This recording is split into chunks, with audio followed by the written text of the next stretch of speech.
दोस्तों, स्वागत है हमारे चैनल पर, जहां हम आज बात करेंगे एक ऐसी शख्सियत की जिन्होंने सच्चाई, इंसाफ और सादगी की मिसाल कायम की। जी हां, हम बात कर रहे हैं हज़रत उमर इब्न अल ख़त्ताब की, जिन्हें उमर फ़ारूक के नाम से जाना जाता है।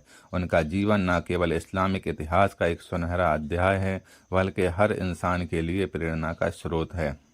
इस वीडियो में हम उनके प्रशासनिक जीवन, इस्लाम स्वीकार करने की दिलचस्प कहानी, उनके खलीफा बनने की यात्रा और उनके ऐतिहासिक सुधारों को गहराई से जानेंगे। तो इस प्रेरणादायक सफ़र के लिए तैयार हो जाइए। अगर आपको हमारा कंटेंट पसंद आए तो लाइक ज़रूर करें। हज़रत उमर का जन्म 584 ईस्वी के आसपास मक्का में हुआ था। वह कुरैश कबीले के बनु अदी ख़ानदान से ताल्लुक़ रखते थे, जो मक्का में एक सम्मानित लेकिन मध्यम दर्जे का परिवार था। उनके पिता खत्ताब इब्न नुफैल एक व्यापारी और कबीले के प्रभावशाली व्यक्ति थे, जबकि उनकी मां हंतमा बिन हिशाम मखजूम कबीले से थीं। हज़रत उमर बचपन से ही असाधारण व्यक्तित्व के धनी थे। वह शारीरिक रूप से बेहद मजबूत और लंबे चौड़े थे, जिसके कारण लोग उनसे डरते थे। वह कुश्ती, घुड़सवारी और तलवारबाजी में माहिर थे। इसके अलावा उनकी बुद्धिमत्ता ने उन्हें मक्का के युवाओं में अलग पहचान दी। वह अरबी कविता और साहित्य में भी रुचि रखते थे और कुरैश की सभाओं में अपनी बात को प्रभावी ढंग से रखते थे। उस समय मक्का एक व्यापारिक और धार्मिक केंद्र था, लेकिन सामाजिक बुराइयां जैसे बुत परस्ती, गुलामी और अन्याय आम थे। हज़रत उमर शुरुआत में इस्लाम के सख्त विरोधी थे। जब पैगंबर मोहम्मद साहब ने 610 ईस्वी में इस्लाम का प्रचार शुरू किया, तो उमर कुरैश के उन नेताओं में शामिल थे जो इस नए धर्म को मक्का के लिए खतरा मानते थे। उनकी सख्त मिजाजी और प्रभावशाली व्यक्तित्व के कारण लोग उनकी बात को गंभीरता से लेते थे।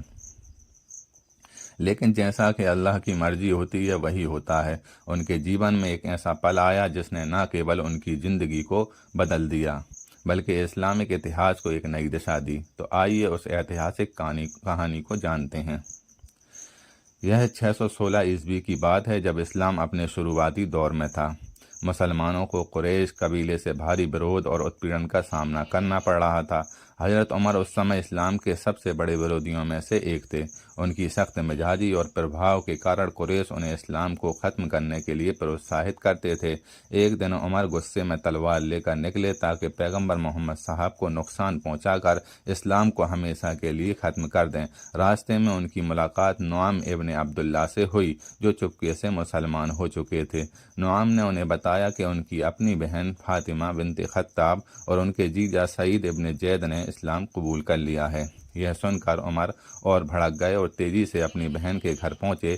जब वे वहां पहुंचे तो उन्होंने सुना कि उनकी बहन और जीजा कुरान की तिलावत कर रहे थे। यह सूरह ताहा की आयतें थीं जिन्हें खब्बाब इब्न अल अरत पढ़ा रहे थे। उमर ने गुस्से में अपनी बहन और जीजा को डांटा, लेकिन फिर उन्होंने कुरान की स्क्रिप्ट मांगी। कुरान की आयतों को पढ़ते ही उनका गुस्सा शांत हो गया। आयतों की मधुरता और गहराई ने उनकी दिल को पिघला दिया। उमर ने तुरंत पैगंबर साहब के पास जाने का फैसला किया। वह दर अकरम पहुँचे, जहाँ पैगंबर साहब और उनके साथी मौजूद थे। वहाँ उन्होंने इस्लाम कबूल कर लिया। उनकी इस घटना ने मक्का में हलचल मचा दी। हज़रत उमर ने खुले तौर पर काबा में नमाज अदा की, जो उस समय मुसलमानों के लिए बहुत बड़ा साहसिक कदम था। उनके इस्लाम स्वीकार करने से मुसलमानों का हौसला बढ़ा और कुरैश को यह संदेश मिला कि अब इस्लाम को रोकना आसान नहीं होगा। पैगंबर साहब के निधन के बाद 632 ईस्वी में हज़रत अबू बकर पहले खलीफा बने। उनके 2 साल के शासनकाल में हज़रत उमर उनके सबसे करीबी सलाहकार रहे। 634 ईस्वी में हज़रत अबू बकर के निधन के बाद हज़रत उमर को दूसरा खलीफा चुना गया। यह वह दौर था जब इस्लाम तेज़ी से फैल रहा था, लेकिन इसके साथ ही कई आंतरिक और बाहरी चुनौतियां भी थीं। कुछ अरब कबीलों ने इस्लाम छोड़ दिया था और ज़कात देने से इनकार कर दिया था। हज़रत उमर ने हज़रत अबू बकर के साथ मिलकर इन रिद्दा युद्धों में हिस्सा लिया और खलीफा बनने के बाद उन्होंने इस्लामिक एकता को और मजबूत किया। उनके शासनकाल में इस्लामिक साम्राज्य का अभूतपूर्व विस्तार हुआ। फारस की विजय, 636 ईस्वी में युद्ध कादिसिया और 637 ईस्वी में युद्ध मदाइन में सासानी साम्राज्य पर जीत हासिल की। सीरिया और मिस्र युद्ध यरमूक, 632 ईस्वी में बेजानटिन सेना को हराया, जिसके बाद सीरिया और मिस्र इस्लामिक शासन के अधीन आए। यरूशलेम की विजय 638 ईस्वी में हजरत उमर स्वयं यरूशलेम गए और वहां के ईसाई नेता सोफरोनियस के साथ उमर का समझौता किया। इस समझौते में गैर मुस्लिमों को धार्मिक स्वतंत्रता और सुरक्षा की गारंटी दी गई। न्याय प्रेरिता हजरत उमर को अल फारूक का खिताब मिला क्योंकि वह सही और गलत में स्पष्ट फर्क करते थे। एक मशहूर किस्सा है जब उन्होंने अपने बेटे अब्दुर्रहमान को शराब पीने की सजा दी। एक अन्य घटना में उन्होंने मिस्र के गवर्नर अम्र इब्न अल आस के बेटे को एक गैर मुस्लिम को मारने की सजा दी, जिससे उनकी निष्पक्षता का पता चलता है। हजरत उमर का शासनकाल केवल सैन्य विजयों के लिए नहीं बल्कि उनके प्रशासनिक और सामाजिक सुधारों के लिए जाना जाता है। उनके कुछ प्रमुख योगदान इस प्रकार हैं। उन्होंने दीवान सिस्टम शुरू किया, जिसके तहत सैनिकों और अधिकारियों को नियमित वेतन मिलता था। यह दुनिया का पहला संगठित पेंशन सिस्टम था। प्रांतों में गवर्नर नियुक्त किए जो खलीफा को जवाबदेह थे। उन्होंने नियमित निरीक्षण करके भ्रष्टाचार को रोका। हिजरी कैलेंडर की शुरुआत उनके शासनकाल में हुई जो आज भी मुस्लिम दुनिया में प्रचलित है। बैतुल माल सार्वजनिक कोष की स्थापना की, जिससे गरीबों, अनाथों, विधवाओं और ज़रूरतमंदों की मदद की जाती थी। उन्होंने सड़कों, नहरों और अनाज भंडारों का निर्माण करवाया ताकि लोगों को बुनियादी सुविधाएं मिलें। गैर मुस्लिमों के लिए जजिया कर को निष्पक्ष और व्यवस्थित किया और बुजुर्ग गैर मुस्लिमों को इससे छूट दी। उन्होंने पुलिस व्यवस्था शुरू की, जिसे शुरता कहा जाता है, जो अपराधों को नियंत्रित करती थी। जेल सुधार किए और अपराधियों के लिए निष्पक्ष सजा का प्रावधान किया। भ्रष्टाचार के खिलाफ सख्त नीति अपनाई। एक बार उन्होंने एक गवर्नर को केवल इसलिए हटा दिया क्योंकि उसने अपनी संपत्ति बढ़ाई थी। कुरान की संकलन प्रक्रिया को मजबूत किया और इसे एकत्रित करने में महत्वपूर्ण भूमिका निभाई। मस्जिदों को शिक्षा के केंद्र के रूप में विकसित किया, जहां कुरान और हदीस की शिक्षा दी जाती थी। उनकी सादगी की मिसालें अनगिनत है। वह खलीफा होने के बावजूद साधारण कपड़े पहनते थे, फटे हुए जूते सिलते थे और रात में मदीना की गलियों में गश्त लगाकर लोगों की समस्याएं सुनते थे।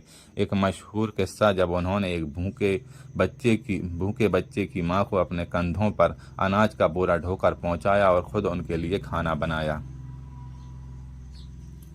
644 ईस्वी में मदीना की मस्जिद में नमाज के दौरान एक फारसी गुलाम अबू लूलू ने हजरत उमर पर चाकू से हमला किया।